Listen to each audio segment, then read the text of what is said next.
His life. Prophet Muhammad's life proves his messengership and foretells his prophethood. Consider the following facts. The extraordinary events on the night of his birth, the different character he displayed even as a child, and the meaningful signs people of insight observed on him all meant that he would undertake a great mission. Prior to his prophethood, he opposed injustice and joined organizations like the Hilf al-Fudul, which defended the helpless and restored usurped rights. Although of honorable descent, he did not live in luxury. Rather, he grew up as an orphan under the protection of his grandfather and then his uncle. Whatever money he may have earned by trading before and after his marriage went to support orphans, widows, and the poor. Thus, he was never wealthy and had no powerful backers. Despite his community's moral corruption, he lived an extraordinarily chaste, disciplined, and morally upright life. During his childhood, he intended only twice to attend wedding ceremonies, but was overpowered by sleep on both occasions. Thus, he did not see improper things and practices that Islam would later outlaw. When he was 25 years old, he married Khadijah, a respected 40-year-old widow.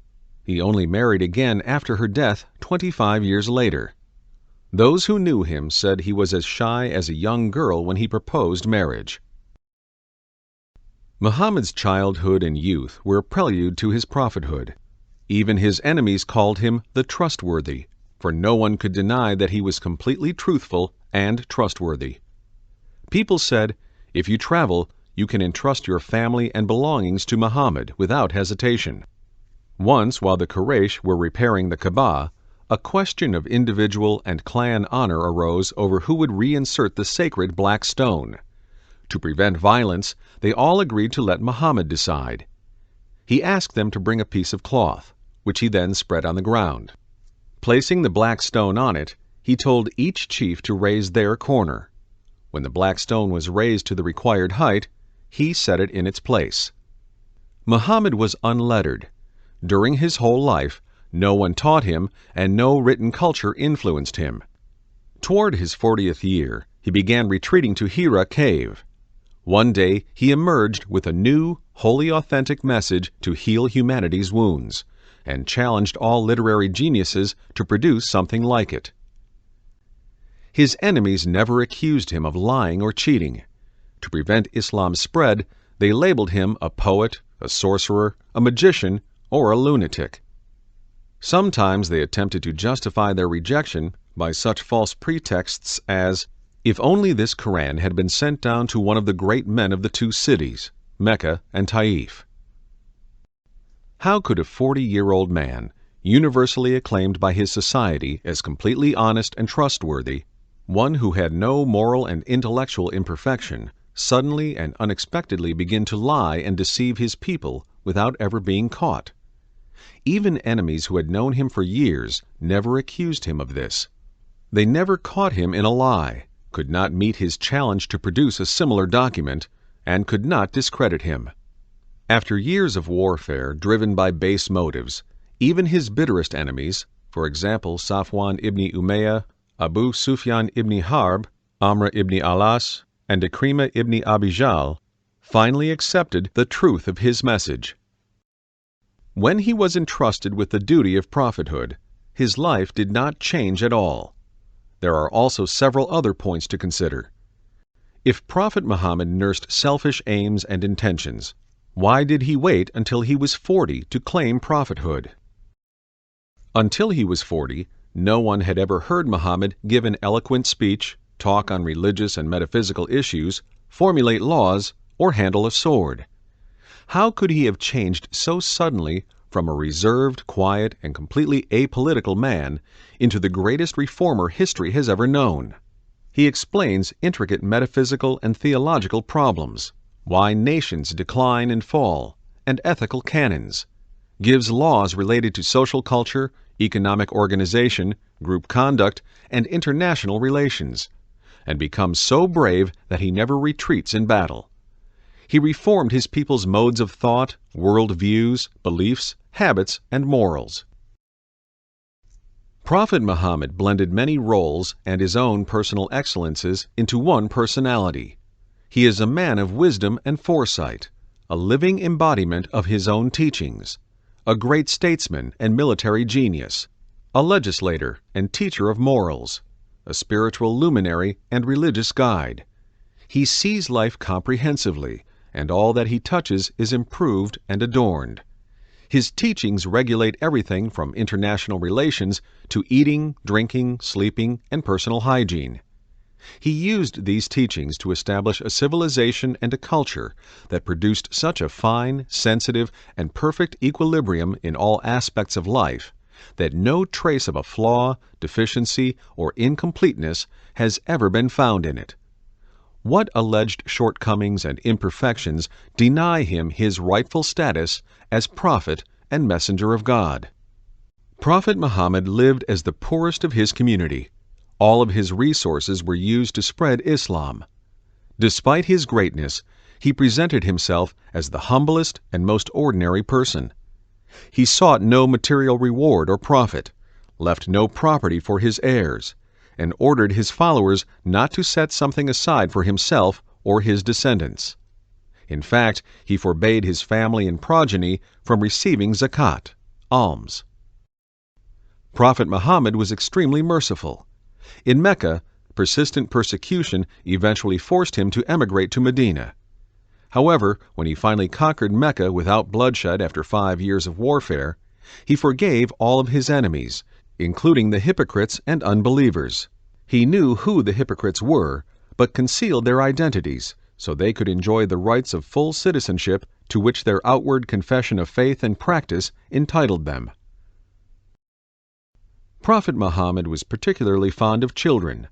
Whenever he saw a child crying, he would sit beside him or her and share his or her feelings.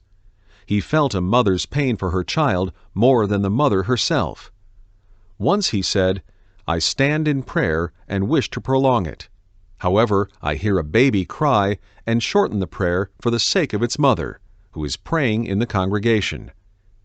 He took children in his arms and hugged them, sometimes carrying them on his shoulders.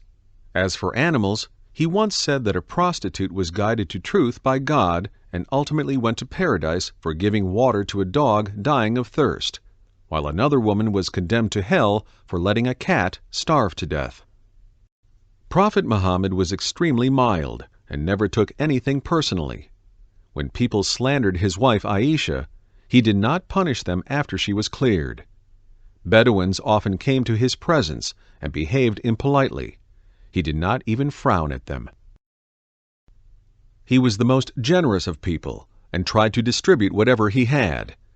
After prophethood had been bestowed upon him, he and his wealthy wife Khadijah spent all they had in the way of God.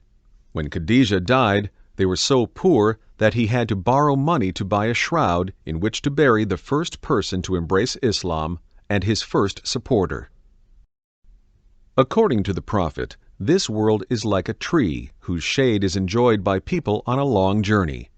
No one lives forever, so people must prepare for the journey's second part, paradise or hell. His mission was to guide people to truth by all permissible means, which he did.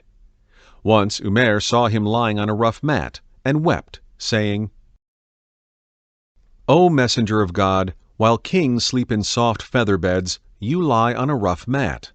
You are the messenger of God, and therefore deserve an easy life more than any other person." The messenger answered him, "Do you not agree that the luxuries of the world be theirs, but those of the hereafter ours?" Islam does not approve of a monastic life. It came to secure justice and humanity's well-being, and warns people against overindulgence. For this reason, many Muslims choose an ascetic life.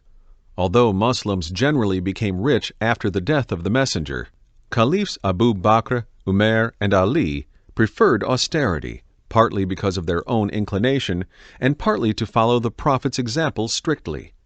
Many other Muslims made this same choice. Prophet Muhammad was the most modest person. As he attained higher ranks, he increased in humility and servanthood to God. He preferred being a prophet slave to being a prophet king. While building the mosque in Medina, he carried 2 sun-dried bricks while everybody else carried 1. While digging the trench around Medina to defend it during the Battle of the Trench, the companions bound a stone around their bellies because of hunger. The messenger bound 2. When a man began to tremble because of his awe-inspiring appearance, the messenger calmed him, saying, "Don't be afraid, brother. I am a man like you, whose mother used to eat dry bread."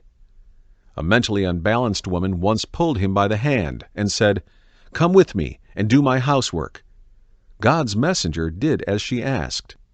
Aisha said the messenger patched his clothes, repaired his shoes, and helped his wives with the housework. Ali describes the Prophet as follows: God's messenger was the most generous of people in giving out, and the mildest and foremost of them in patience and perseverance. He was the most truthful of people in speech, the most amiable and congenial in companionship, and the noblest of them in family. Whoever sees him first is stricken by awe of him, but whoever knows him closely is attracted to him deeply, and whoever attempts to describe him says, "I have, either before him or after him, never seen the like of him. Upon him be peace and blessings." Other than conveying God's message by performing the mission of divine messengership, who led such an austere life as Muhammad? What can he be other than a prophet? What substantial argument can one put forward against his prophethood?